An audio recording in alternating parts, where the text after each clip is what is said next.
وقتی که در روغن میپزش من خیلی میمونه. وقتی که میجوشونیش الکی رنگ شمپینیون میمونه. برادرها خوش اومدین به کانال ما. چند قشیده بود که پخت پزه یک طرف مونده بودیم. بعد رمضان خیلی پخت پزه کافو موندیم. برادران عزیز برای شما گفتنیم که امروز ما قرچ گفتنی یعنی چغوره با روسی گفتی گپا شمپینیون میگن چی میگن خیلی اینا اگر باور نکنین انا اینا را امروز میپزیم جذبز میکنیم. امروز در مهمانی ما چغوره بریون بوده است. قرچ میگیم.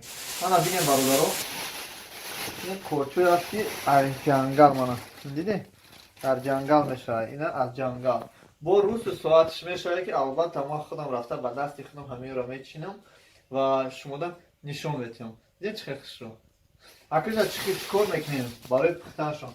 این که میگیریم کوچکا یعنی من که از بین من ببینید ریشه‌اش ایکو طرفی خوب برای در ریشه‌اش هر چی بدنش ممکنه. من که ریشه‌اش بسیار طرفی درون اینا میکنیم. من اینش ابسولوت در کار نیست.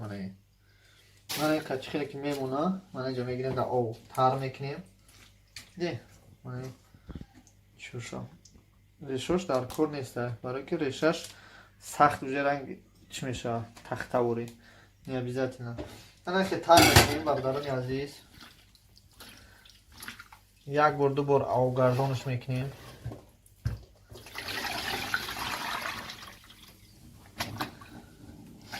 این یکم جای گفتی گپا چی نداره. همه خواهی کنیم که اوی شیر و گرمی بدم نباشه. شیر و گرم میگیریم اگه درنش گفتی گپا و چیزی نداره و وقتی که سویج باشه وقتی که خودتون چیندین دیدین که توزه البته اوی شما قطعی ندیشونین. اگر که شما خودتون خریده باشین وقتی که میخرین بعد شما میتونید که اوی شما قطعی وکنین یا بر بدیشونینش. من که گرفته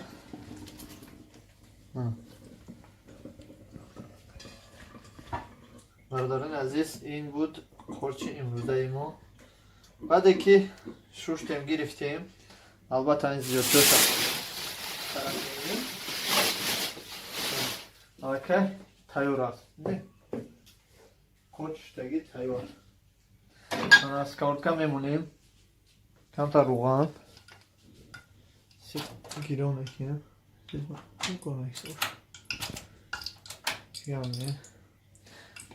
روغن که جوش شد در روغن میاندازیم. شما انتظار شاید من چغوره بیرونی نیست.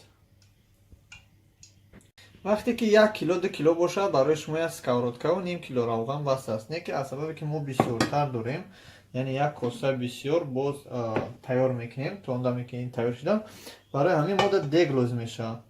ما در دیگ کوشش میکنیم که در دیگ همش یک جا جاری کنیم. انتظار شدیم برادرها. انا اکنون حوضی دوام میتیم پوزک حیوان برادرها چه گفتیم چه که گفتیم کافوشه البته طرف ریشه‌شه البته میگیریم.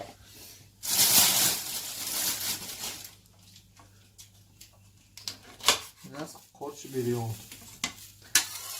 در تاجیکستان خودمون هم خیلی سفید کلون میبروید به حد با مزه. کسی که طرف غرب میروه هم خیلی کلون هسته. دو طرف غرب میدن قزیلو میگن قزیلو یکی هزار چشمه. کسی که همون طرف رفته باشه الکی میدونه یکی کسی همونجا باشه در اونجا به حد بسیار میبرویم. با در یک قشلاقی هست که میگن که راستیگر ندیدم همون قشلاق قزیلا رفته ایم یکی بچهش ندیدم وقتی که قرچ میبرویم. میگن همه وقتی قرچ برامدن دم میگن به حد به نهایت میگه زمین هم که سفید میشود های بسیاری شد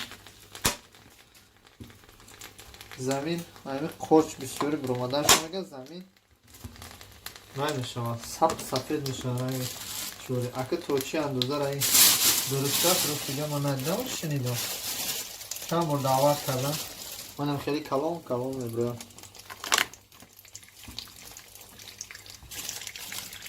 وقتی سیزن خورش میشود رنگ نرم به هم بسیار میشود.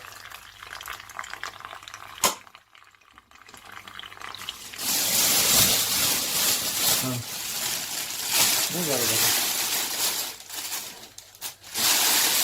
خورش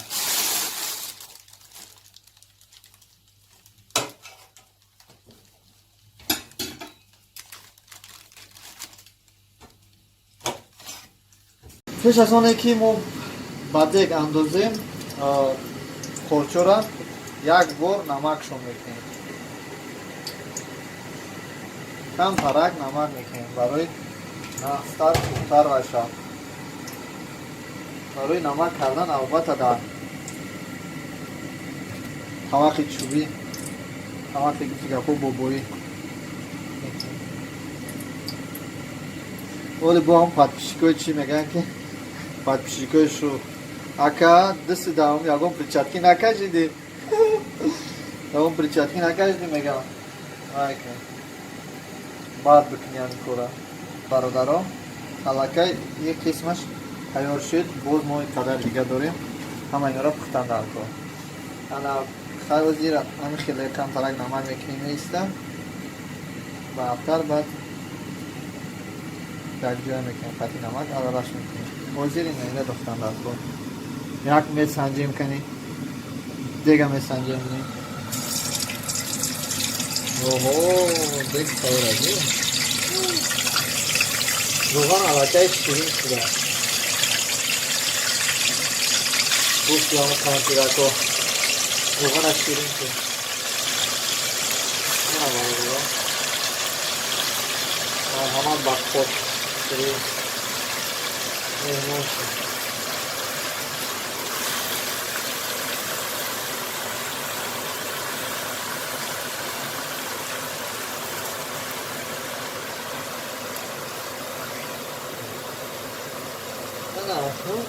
ما این کم ترک انتظار میشیم که روزگاه بهتر و خوبتر دانش محکم نکنیم که بسیار ملایم میگم.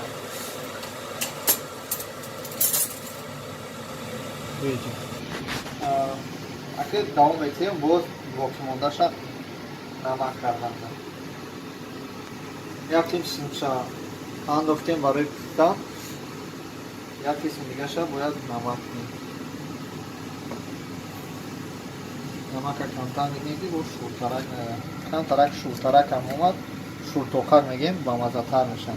این هم تاجیکستان ده هم خیلیش هسته فقط هم خیلی کلون هسته باور که گوشت گوسفند در پیش هیچیه. یعنی کانال ما هست در علی گلوان طرف گرم رفتن ده خورش بریان میگن هسته. برادر اگر تماشا کرده باشین نه اصلا که باشین در اومده برو بینیم خورش بیریم. تمام برادران عزیز در همه گوشه و کنار نمی روی دنیا باشین. ما میدونم که خورش دوست میداریم و میخواهیم که خورش باشه یا طریقه در پیش داریم بشینیم بخوریم. از همین سبب در ویدیو ما لایک مونیم ویدیو را پدیلیت سکنیم که برادرایی که در غریبی هستن البته این ویدیو ما را بینن. گر چندی دسترس کنه نتونن در خودچه شمزنه که که خورش خوده این برادرها که پتیسه وقتی که شما آو دامه جوشونینش اگر خیلی مزهش دیگر میشه گم میشه دیگه مزه. وقتی چیست در روغن میپزینش کو اونم خیلی چی میاد خودش آو پیدا میکنه. باز مشموله چه نشون میتونم اینه نگاه کنیم. وقتی که در روغن میپزیش من خیلی میمونه. وقتی که میجوشونیش علاقه رنگ شمپینیون میمونه چهارا اینو خورد کم تا میکنمش. اینم مونده گوشت برادران عزیز این دوام شاید بینده ولی یا خمر پختگی نیسته جنبه را باید میپزیم. برادران عزیز وقتی اون رسید که ما خورچه باید برداریم. اون که تماشا شد.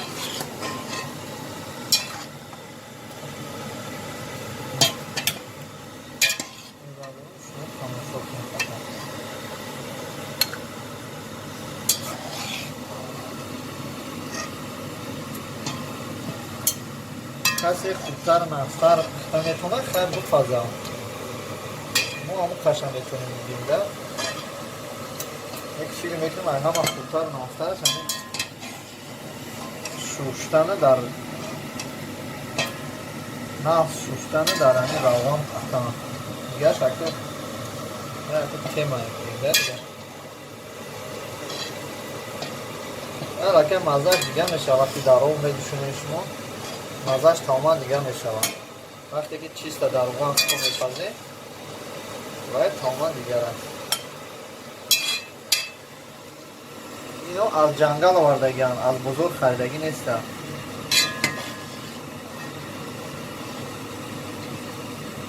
من یک 4-5 سال پیش در یک شهری همه که تیرینبول کیلوگرم میگم سالی نه اومد 2011 بود 2012 بود 5-6 سال پیش رای کردم خورچین رفتم در این جنگل چیندم آوردم بعد درست دیگر نو خورده با چیندنش حواس شدم من برادران عزیز من که بکنیم اکنون چیکار میکنیم اینا یک تا پنجه رو میچینیم میگشته برای با تب شیدم با مزه شیدم من چون میچینیم پمیدو رو یه دوانوشه با پورگی برای باز هم خوبتر شوتر با مزه تر شد شما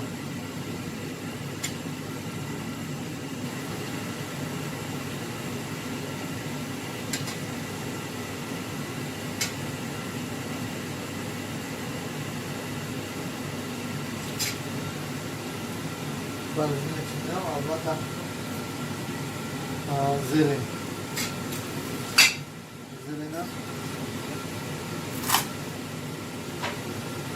بار بوده در بین بوده بسیار بد نشود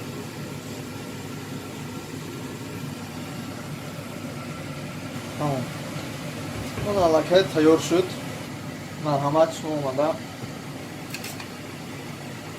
ایمانداری کنیم شما را مرحمت به مهمانی ما با شما معقول شده باشه لایک مونید کامنتر در فکر خودتون نویسید ویدیو را پادلی سکنید که دیگران ببینند سلامت باشید برادران عزیز اینمی امروز که بیلکه را مونده به دست کنیم آمخته ده بهت با مزه شدن رحمت برای تماشا کنم اکنون نوبتی اینش راست کمک نه بچه روغن در نکی بو این همین خیلی برادران عزیز ما با هم دوستیم در غریبی